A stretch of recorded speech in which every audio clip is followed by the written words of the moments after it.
Dwight, all-time favorite movie? The Crow. I have been laughing at that joke from The Office for 20 years now, for two reasons. One, when I was 10 years old, I used to tell people that The Crow was my favorite movie. And two, The Crow is exactly what I would think Dwight Schrute's favorite movie was. It is perfect for his character.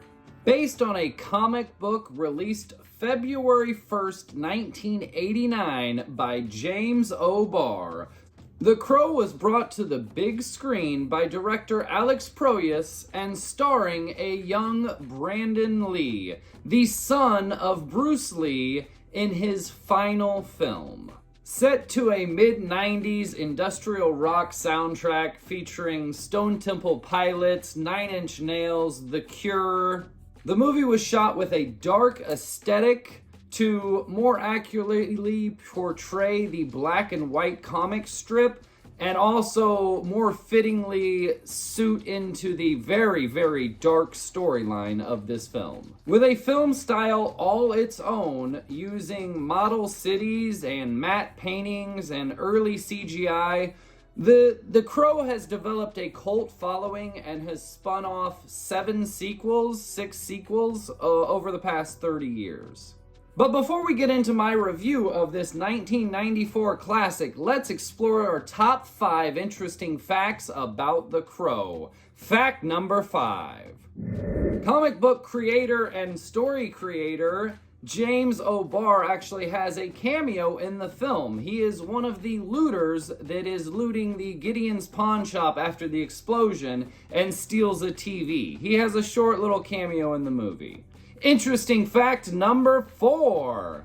Brandon Lee went on a very strict diet for his role in this movie. He lost 20 pounds to get the figure of what he wanted for this film. With a domestic gross of over $50 million at the box office, The Crow was a smashing success. Its May 13th, 1994 release date also brought rave reviews by critics like Roger Ebert and Peter Travers. It has spun a franchise of 5 different sequel movies and a television series. Interesting fact number 2, as crows are practically untrainable, the film resorted to training ravens. All of the footage of crows that you see are actually ravens. They trained 5 ravens to play in this movie. Because the movie was filmed at night and ravens normally sleep at night, they essentially had to torture these ravens to train them to sleep during the day and be awake at night so they could star in this movie. They also had to train the ravens several little tricks that ravens don't normally do other than sleeping all day and staying up all night. They had to train them how to fly in wind tunnels. They had to train them how to fly in the rain, which birds don't fly in the rain. They stop because they're sensible. And they also had to train them to be comfortable sitting on Brandon Lee's shoulder. 5 ravens were trained and used in filming of this film. And interesting fact number 1, due to Brandon Lee's untimely death towards the end of filming, they had to finish this movie without him. It was one of the earliest films to do so. They did this by using 2 different methods. One, they completed a lot of shots with voiceovers and stand-in actors and using lighting to project big, long shadows as he's walking down alleyways. That's how they filled in a lot of it. And 2, they used CGI. Very, very early usage of CGI, 1994.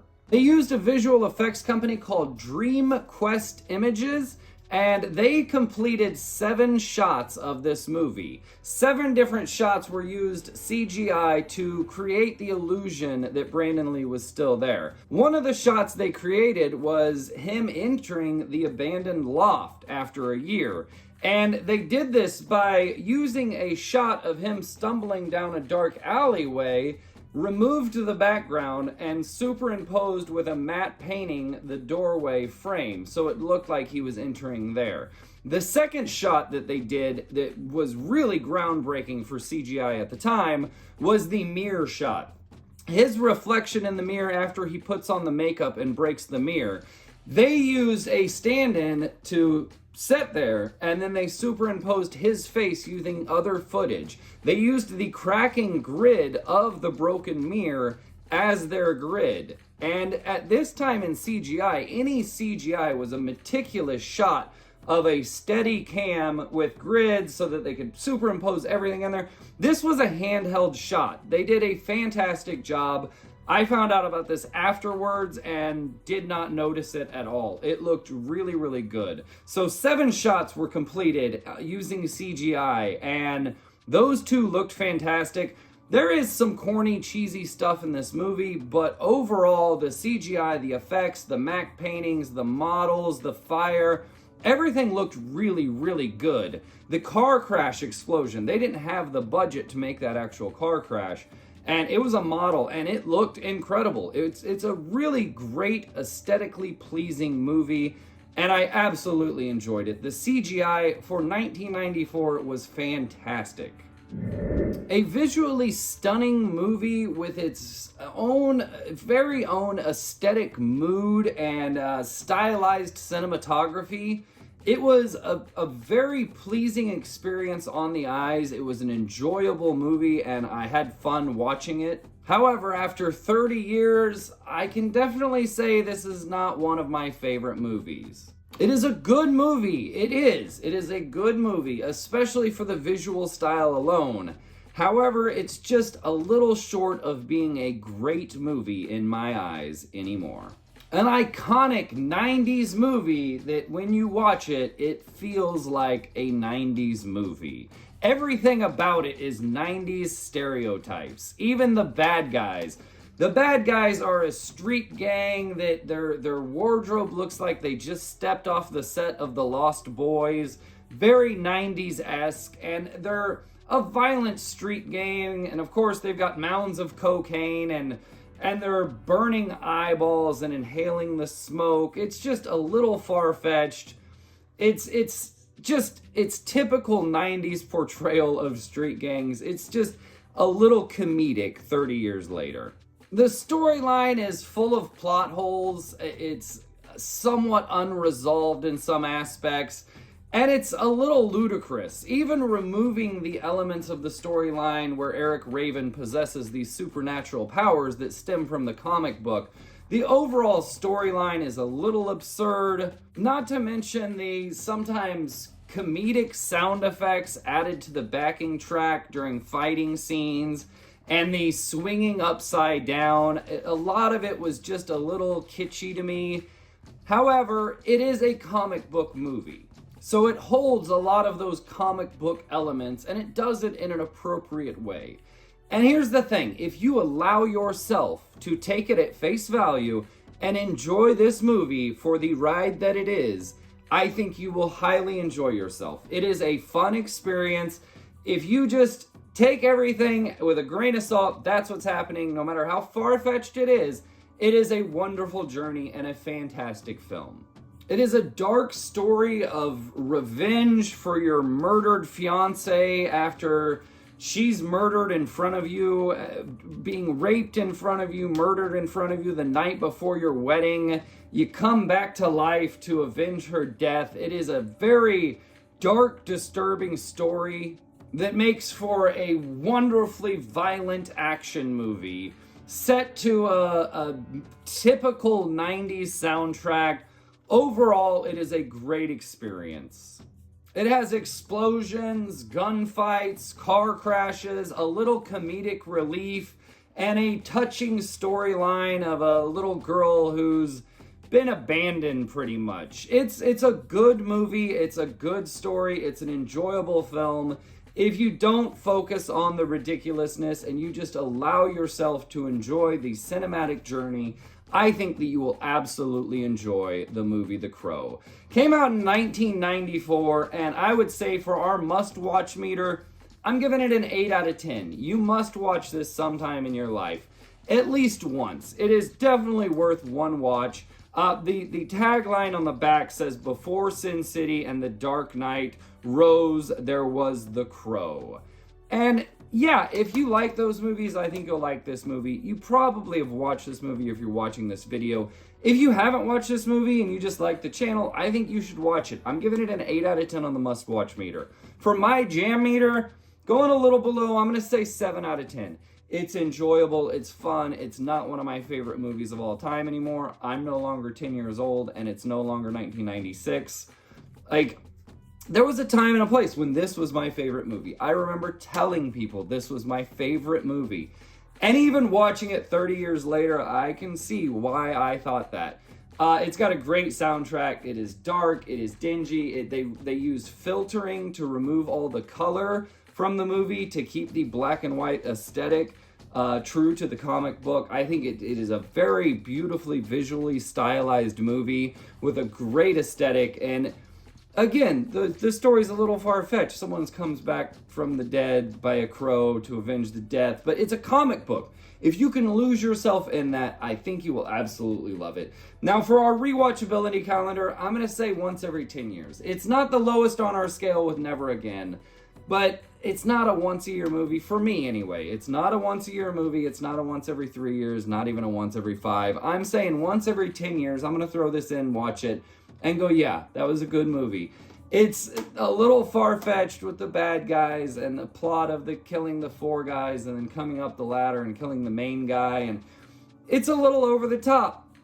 I will admit that. But it's fun, it's enjoyable. I'm saying my jam meter 7 out of 10, and I'm going to watch it every 10 years. It's a fun movie. I would like to end this movie by talking about Brandon Lee. If you don't know, Brandon Lee was accidentally shot during filming of this movie. He was 28 years old at the time.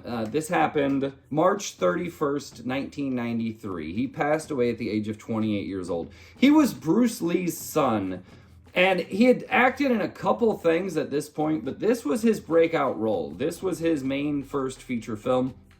And the fact that he passed away during filming this is, like, when I was a kid, obviously I knew that story. I knew that he passed away, and I think that added to the allure of the movie. In a sense, it's kind of like the Dark Knight. Look, A Dark Knight is great, but had Heath Ledger not died making that movie, I think the allure would be a little less. It's a great movie. It's number 3 on Rotten Tomatoes, or on IMDb, I'm sorry. And this is a great movie, but there's something about dying and filming that adds a little bit of mystique to the movie. And that is definitely true with The Crow, but I want to talk about Brandon Lee's future. He died at 28 years old. This was his first feature film. And to speculate, he's Bruce Lee's son. He would, even if this had been a major flop at the box office, he would have gone on and acted in other things. I think, had he not passed away, unfortunately and untimely, during the production of this movie, there would have probably been 5 or 6 sequels. Probably the first 3 or 4 would have been with him. Kind of like Smokey and the Bandit, you know, the first 3 are with Burt Reynolds and then they moved on. I think it still would have played out to a bunch of other sequels, but we don't know. Like, there are 5 sequel movies made about this movie, and none of them obviously star Brandon Lee, and there was a television series. And we don't know what would have happened, but this movie was a smashing success, and in 1994, 5 and 6, it was my favorite movie when I was 8, 9, and 10 years old. So I definitely think it would have had 2, 3, 4, 5, 6 sequels. It would have launched an incredible career that we all missed out on. And I'm about to turn 40 years old, and when I was a kid, I didn't think about this, but the older you get, the more that I realize I'm probably past halfway point, you know? I'll admit that. I'm probably not going to make it till 80. I smoke cigarettes, I drink alcohol occasionally, you know, like, probably not going to make it till 80. So you start to think about that. And his legacy was definitely cut short. Is it better to burn out or is it to fade away? He may right now be one of the greatest actors in the world if he was still alive. Like, he'd be 60 years old now. He could be a sex symbol, Bond-esque character. He could have had an illustrious career. And unfortunately, due to his untimely passing, we will never know. So this video, like any video about The Crow, is dedicated to the memory of Brandon Lee. And the concept really hits me now that I'm almost 40 years old, that he was young. 28, you don't realize it when you're 28 how fucking young 28 is. I'm 40 and I don't realize how young 40 is. I know in 20 years I'll but 28's young. He could have had a hell of a career. That's my take on The Crow. I think it's a great movie, but I think it's a great movie in its own fashion. I think it has its own stylistic way of doing things, and I think there's some aspects about it that are campy and corny, and a lot of it I really, really enjoyed. Let me know what your thoughts are. Please leave a comment below. Please like, share, and subscribe, and we will see you next time. Thank you for watching the video on The Crow.